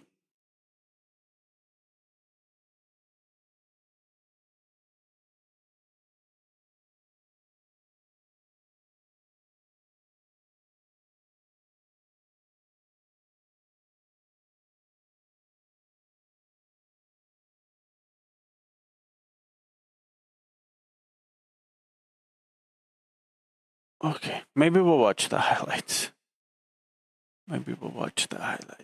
Including stunning videos. Are you seeing this? Mysterious orb sighting released in latest UFO 5. We're not alone. Holy freaking crap, my ears. Has now published its third batch of UFO files, including documents and videos tied to eyewitness footage of strange encounters from over the years, so those, such as mysterious orb sightings, and now U.S. officials. Yes, some of those videos were caught by actual people, not like only government. Locating the site of recurring glowing orbs. Here now with reaction, UAP whistleblower and former director with reaction of the Advanced Aerospace Threat Identification Program, Lou Elizondo, along with Congressman. Thank you both for joining us. Let me start with you, Lou. You've been through these new files that have just released. Actually witnessed these glowing orbs, and by the way, it wasn't only limited just to FBI agents. About 2 weeks ago. Okay, never mind, guys.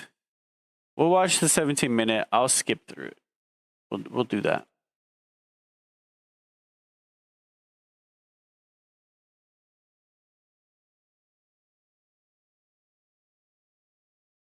What the freaking crap? Did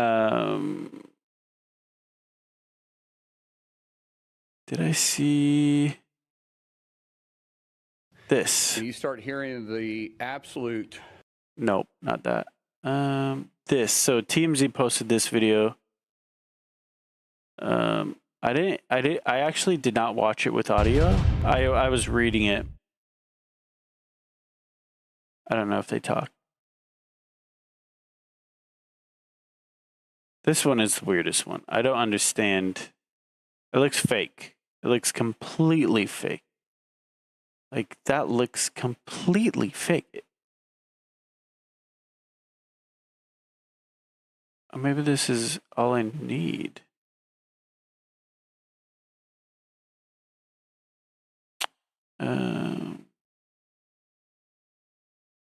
I thought I read something that explained more. All right, we'll just watch this one. I watched something that was explaining it a bit, and it was saying that some of this footage in this release was caught by actual people, and then like people would capture stuff and send it to the government, and then the government would keep it in their files, and then a lot of times they would come and visit the person that recorded the videos and ask them where they were standing when they were filming, where it was exactly, and they do an investigation. And so some of these videos that have been turned in, some of the videos that have been now given to us, given to the public, are from those, camera, handheld, whatever videos that actual people caught. This one, though, I think this one is the one that probably stuns most people. I haven't seen all of them, but I did see this one, and it looks completely fake. It looks like the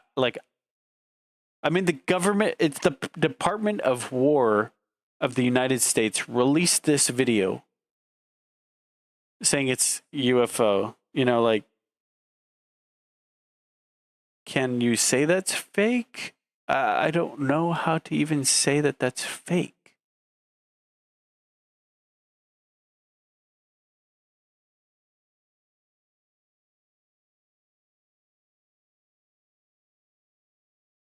That doesn't look real at all.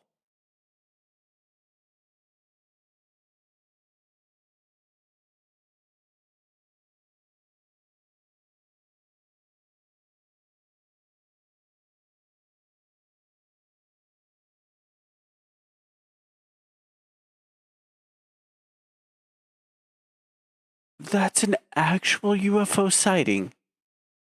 There's no way. What the freaking heck, man?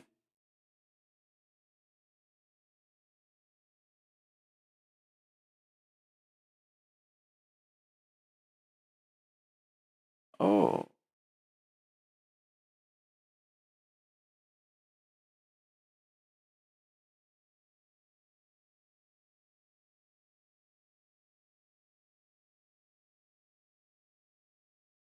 Man, don't go living in the woods.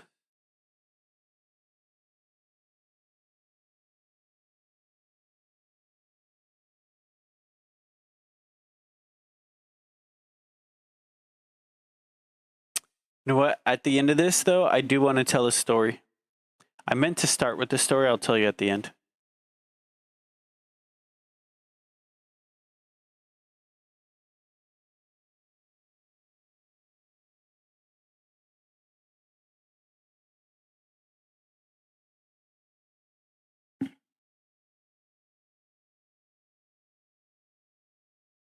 Something's interacting with it or something.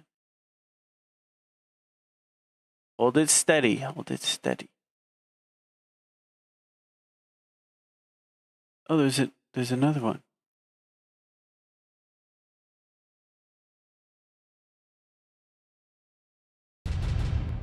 Oh, scared the hell out of me, you stupid. Okay. We'll just go with that.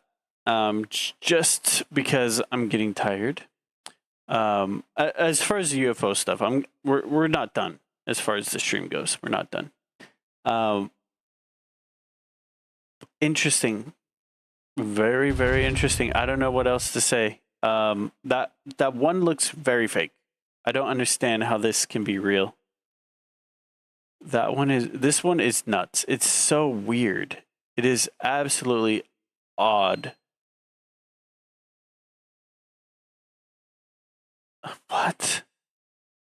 What video did I watch? Because I remember them talking about, like, this is the mothership or something. Yeah, it's none of that. Okay. Go to my profile. Disclosure Day. Videos from the Pentagon. Oh, not my channel, but let's go to YouTube.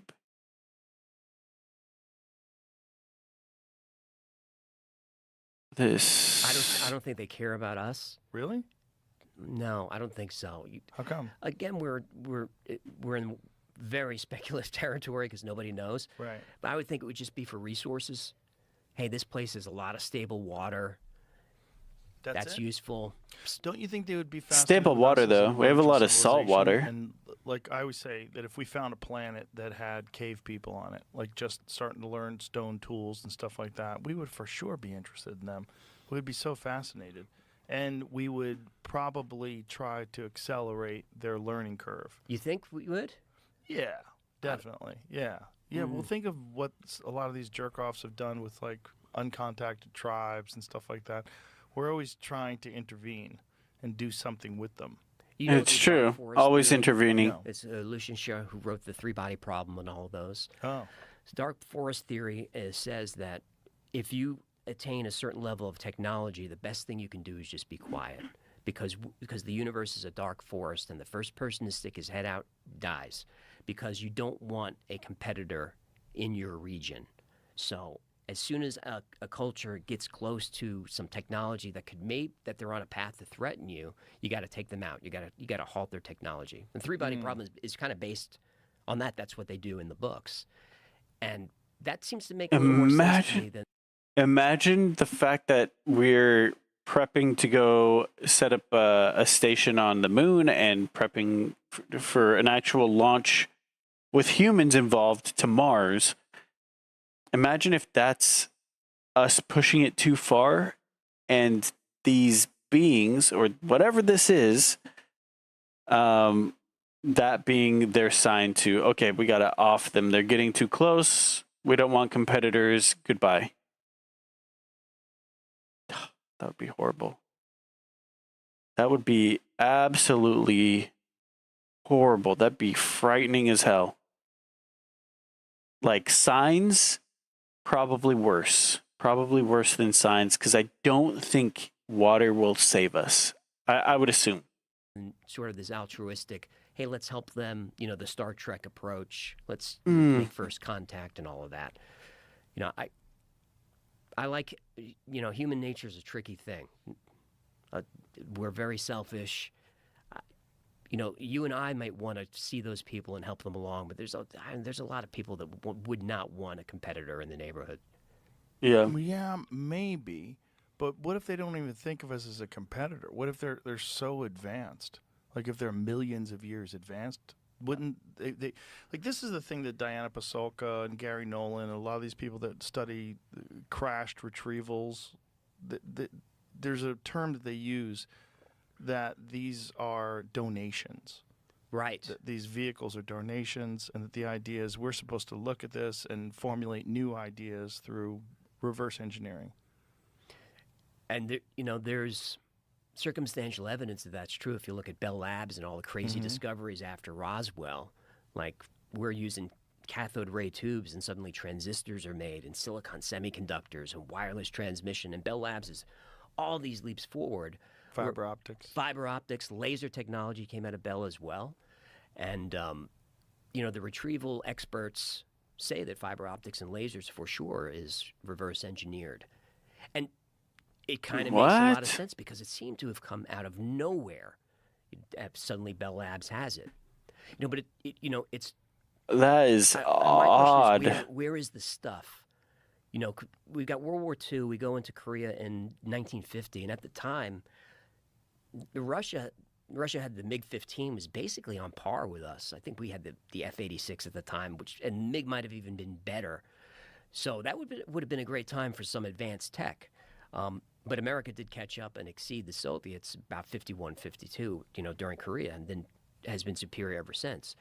But you would think that after 47, with the Soviets there, let's get some of this anti-gravitic stuff going. Yeah, maybe the problem is that you're working in this very compartmentalized environment, so you're not allowed to share with all these different scientists. So because of that, there's no collaboration, which is necessary for real innovation. You have to have experts from posture, analyzing all the different aspects of it. This is what Lazar pointed to, the problems that they were having at S4 when they were trying to back engineer this stuff. He's like, you can't do science like this because everything is so top secret and so compartmentalized. The metallurgists were not allowed to talk to the propulsions people, and no one was allowed to talk to anybody else, and everybody was just like, what the fuck is going on? Like, right. What are these things? They didn't even tell him, allegedly, if the story. That'd be nuts. They didn't even tell him where this thing came from. They show it to him, and there's a United States flag sticker on it. And he's like, oh, this is ours. Oh, that makes sense. And then he's examining. He's like, oh, no, it's not. Like, there's no seams in this thing. Like, what is this? What is the metal? Why is it designed for something that's 3 feet tall? Like, there's no controls inside this thing. Like, what is this reactor? How does this thing work? There's a chair. Yeah. There's a couple of chairs. It looks like there's a neural interface, maybe. You hear a lot of the scientists, their frustration. Like, if I could just talk to these guys. Right. I'm picking up an EM field from this. The metallurgist would be helpful here to tell me what's going on. I keep coming across spinning mercury all the time. Spinning mercury. The spinning mercury engine has been part of the lore since ancient India has the Vimanas, those craft. If you look at the ancient texts, it may have been in the Mahabharata. Yeah. But they allude to this liquid metal. And then you fast forward to, like, the Nazis building the Bell, the Die Glocke. That was a mercury engine. And then we fast forward a little further, Mark McCandlish and the ARV vehicle, the flux liner. That's spinning mercury engine. So spinning mercury keeps popping up. And spinning mercury would cause some type of field. What that would be, I'm not a scientist or physicist, I'm not sure. But it would certainly throw off a bunch of ions that could maybe be harnessed or used for something.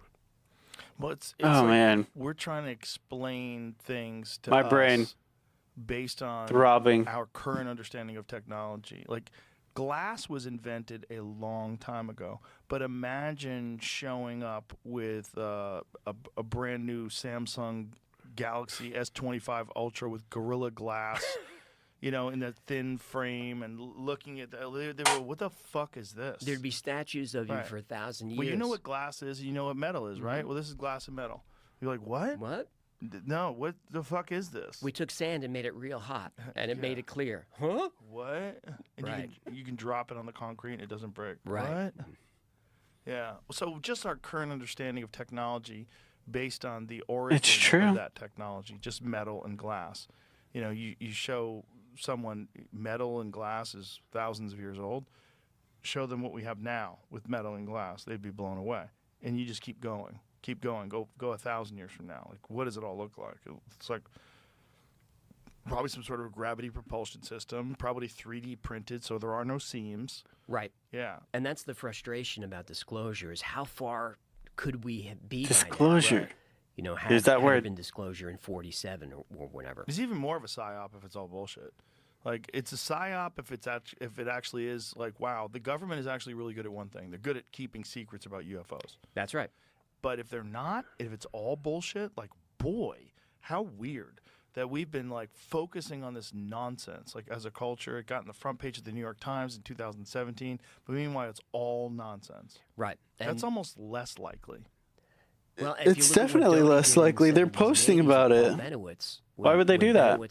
Are they trying to lose trust in us? On Kirtland Air Force Base. Would it make sense? He called the base and said, "Hey, I think there's UFOs." So they send Doty out. He was Air Force Intelligence, OSI. Sorry, guys. Send him out to Bentonville, and he's like, "Paul, I think it might be UFOs. It is aliens."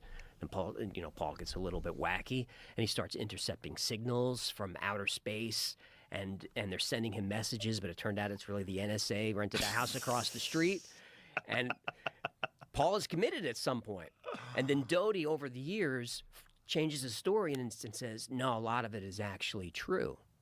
But Doty is also, he said as recently as 2019, Hal Puthoff tried to recruit him for a disinformation campaign with ATIP. Really? So Hal Puthoff has been a part of disinformation campaigns? Allegedly forever. And what have they been doing with these disinformation campaigns? What have they been trying to muddle? Just to keep guys like you and me fascinated and trying to figure stuff out while they can just operate their advanced technology in peace.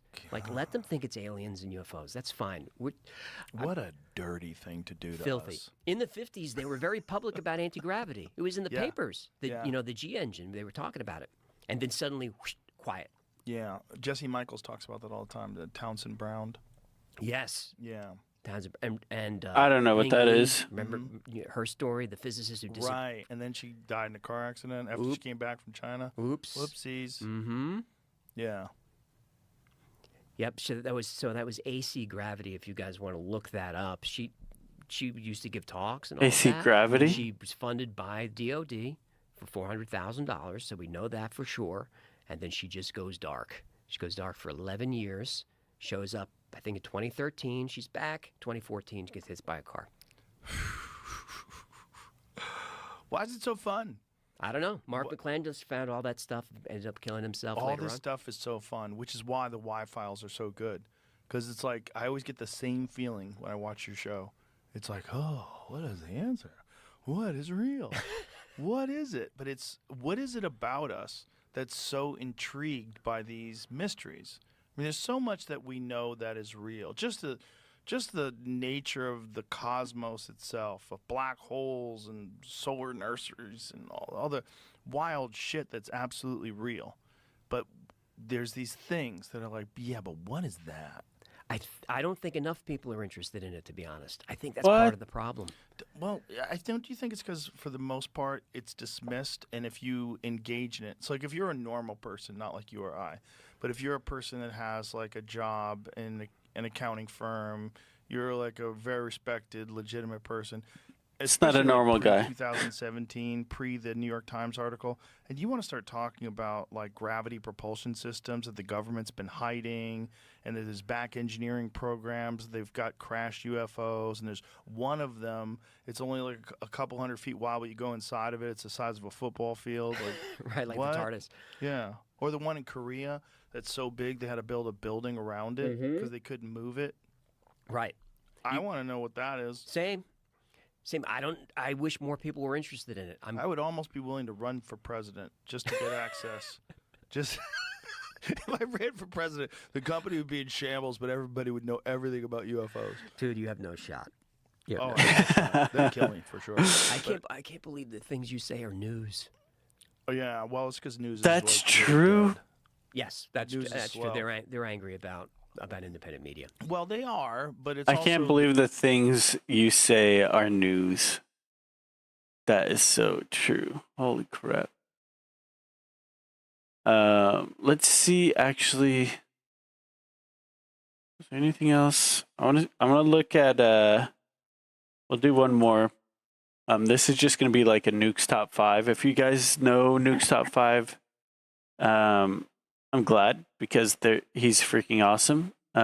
He hasn't posted since I think January. But he posted on X and said, "Hey guys, sorry I've been missing. I was in a car accident, pretty bad one." So, I still recommend Nuke's Top 5. He's an incredible channel. Let's see if he has anything that's alien related. Here we go. UFO or alien? Let's search alien first.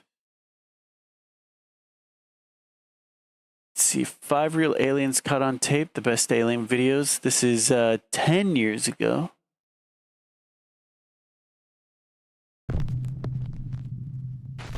I've already seen it and liked it. Nuke's Top 5 is literally the one and only channel I've seen every video of. Besides like 2 that I refuse to watch. But most of us are fascinated by the idea of intelligent alien life. So we watch UFO and extraterrestrial videos on the internet, hoping for a glimpse of something otherworldly. And we usually only find poorly made fakes using silly masks, puppets, and lights. Now, before we start, let me just say that I am in no way saying that these videos in this list are 100% real. That's for you to decide for yourself. I'm only saying that these videos are, in my opinion, the top 5 best alien videos on the internet. Number 5. Let's do this. Bob. In early May 2011, a strange video began to appear on YouTube. The video showed about 25 seconds of what was claimed to be a living alien recovered from a UFO crash. The alien was referred to as Skinny Bob.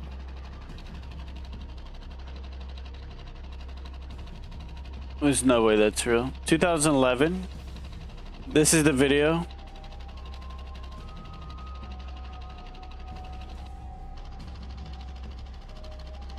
What year did they say? What year did they say? I'm so sorry. In early May 2011, a strange 2011. You think this recording looks like it's from 1912? 1911. There you go. Not 2011. This is fake. It's unfortunate though.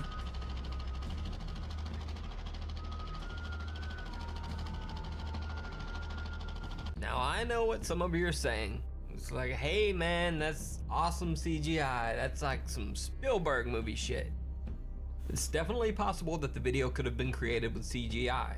However, YouTube user Jin Lon has done an extensive analysis of the Skinny Bob video, and he makes a strong case that the video would be nearly impossible to create with any animatronics or CGI available at the time of the video's release. But here's where the story gets even more bizarre. When the Skinny Bob video was initially released, some reason that it must be a viral video promotion for some alien movie or TV show. After all, if the video was CGI, someone would have to put up a lot of money and time to create such an intricate video. And that wouldn't make sense unless it was for some promotion. However, not necessarily. You got free people. To this day, no one has ever come rich people to claim credit for making the Skinny Bob video, or to try to profit off the video in any way. So what do you think? Is the Skinny Bob video real live alien footage, or just an elaborate special effects hoax? Let me know. It's a hoax somehow. There's no way. Number 4, skyquakes. There's an odd phenomena that has been reported around the world where loud noises can be heard that actually seem to emanate from the very sky itself. Sounds range from loud pulsing booms to audio that seems almost musical. The phenomena is so common that it has even been given a name: skyquakes. Now, no one knows the source of these skyquakes, but some theorists speculate that the sounds could have possible extraterrestrial or UFO origins. One thing is certain: these strange sounds have been reported by news outlets all over the world. There's been a lot of buzz over the last few weeks about strange sounds being heard in the atmosphere.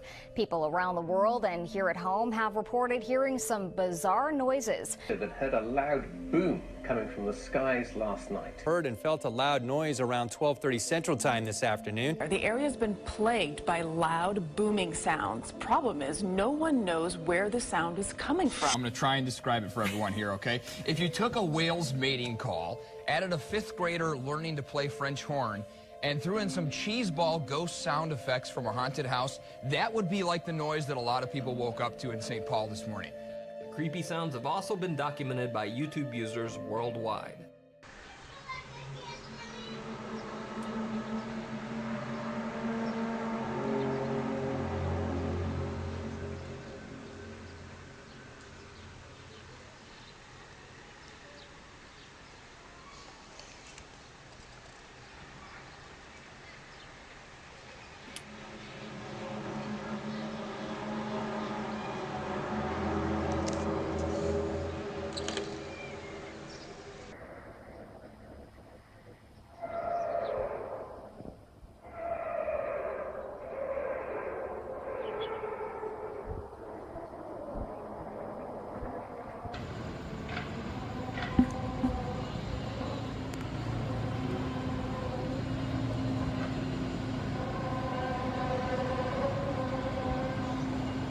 Jeez. I've heard people speculate and say, oh, it's just like some sort of drilling or something. I think they said well drilling or something. But the thing is, why don't we hear it just as often now? Why isn't it a big thing now? If it was super common, why would it only be around this time and not another time?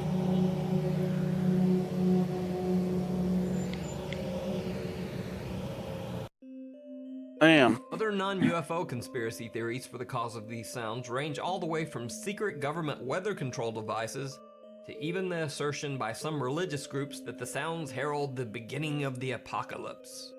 So what do you think these weird sounds are? Let me know in the comments below. Number 3, the Fresno Nightcrawlers. The Fresno, California Nightcrawler footage might be one of the strangest videos of supposed aliens that you'll ever see.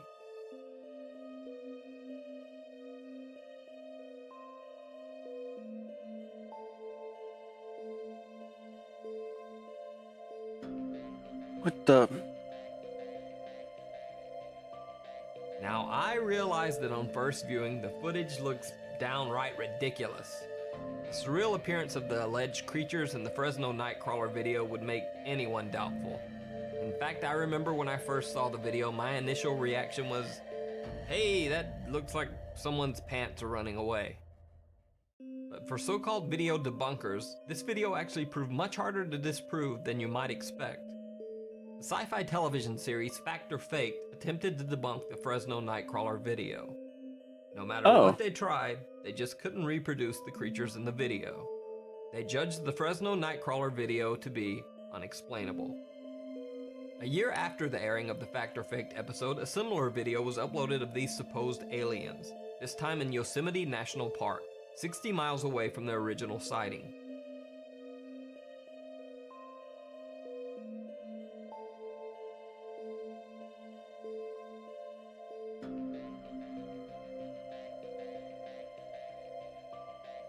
Also, photos showing strange wood carvings began to show up on the internet. Posters claim that these photos revealed old American Indian statues of the creatures, but these reports can't be confirmed. Yeah, that looks just like them. Alien creatures are just someone using their pants as a puppet. Let me know what you think. Number 2, the Florida alien intruder. Now, in number 3 in the list, I mentioned the paranormal investigation TV show Fact or Fake. And how is this the family? Case, it actually no, I think that was Vegas. Well, in the case of the Florida alien intruder, the investigation by the show Fact or Fake was actually more impressive than the original video clips. So the story goes that the Fact or Fake television series was contacted by a man named David Eckert, who claimed that his family had been visited by aliens for nearly 10 years. As proof of the visits, Eckert offered a time-lapse video in which something that kinda looked like an alien showed up for a measly 3 frames of video. He also provided another video where something that again slightly resembled an alien seemed to float over his bed. The Fact or Fake television crew traveled to Eckert's home in Florida to attempt to disprove his videos. Since Eckert claimed that the aliens often visited his bedroom at night, the Fact or Fake TV team decided to basically play Peeping Tom and stare into David Eckert's bedroom all night. One of the team members hid in the closet and observed the room, while another team member actually climbed a tree outside the bedroom window, pointing a device that measured electrical activity at the window. Now, this is where things got weird. David Eckert began to say that he was hearing a piano playing, even though the investigators couldn't hear any sound at all.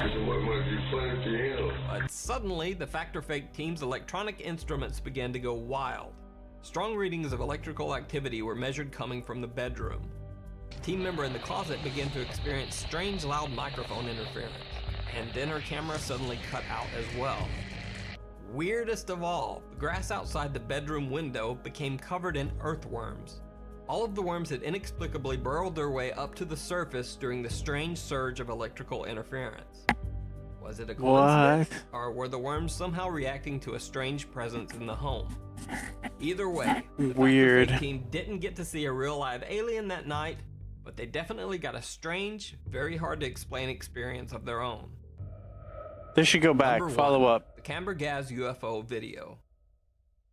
In 2008 in Kamburgaz, Turkey, there were multiple reports of UFO sightings across the area.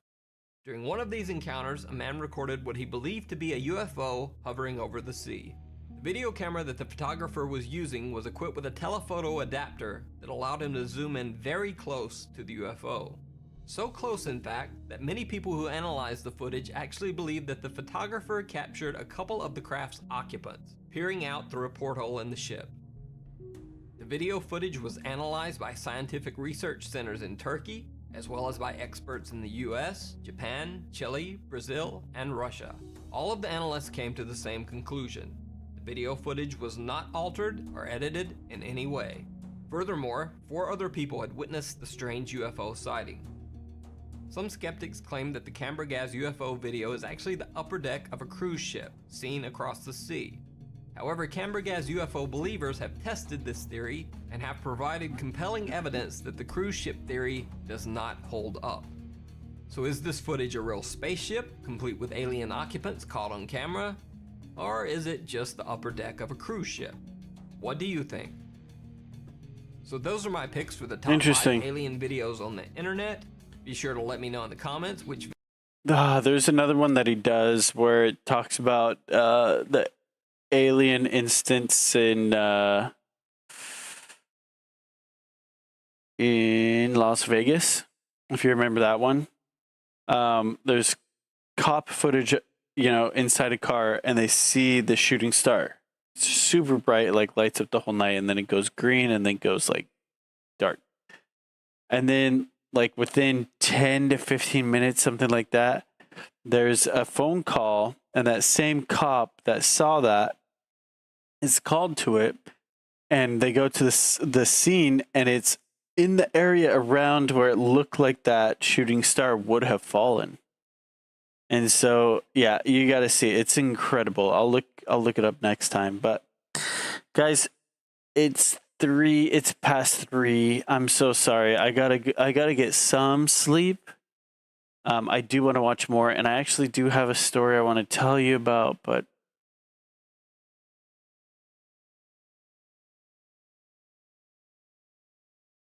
yeah, I'm too tired. I'm like falling asleep. We'll talk more paranormal next weekend. We'll talk more Guild Wars 3 the moment I wake up on X. So please, again, be sure to hop on X. Follow me there. And yeah, I think that's it. I think we're good. I'm super excited. I'm also super tired. So thank you guys so much. If you're on Twitch, please stick around. I can send you off for a raid, and that would be much appreciated. Raids help me, and it also helps the people that we raid. You just want to sit in the stream for a little bit. Let me find someone I follow. Make sure they speak the English. I don't know if I follow anyone that doesn't speak English, but you never know. You guys want some Guild Wars? Okay, perfect. Here we go. We got Apocalypse, who's live right now. He's playing Guild Wars 2. Please give him a warm hello. Give him a big hug for me. He's such an awesome streamer. Highly recommend giving him a follow as well. We've had quite a few of them in chat over the last few days. But all right, I'll see you guys next time. Have a great evening, whatever time it is for you. For me, it's a great morning, I guess, technically. Alrighty then. See you next time. Bye, guys. If I can find... Oh, there we go. Okay.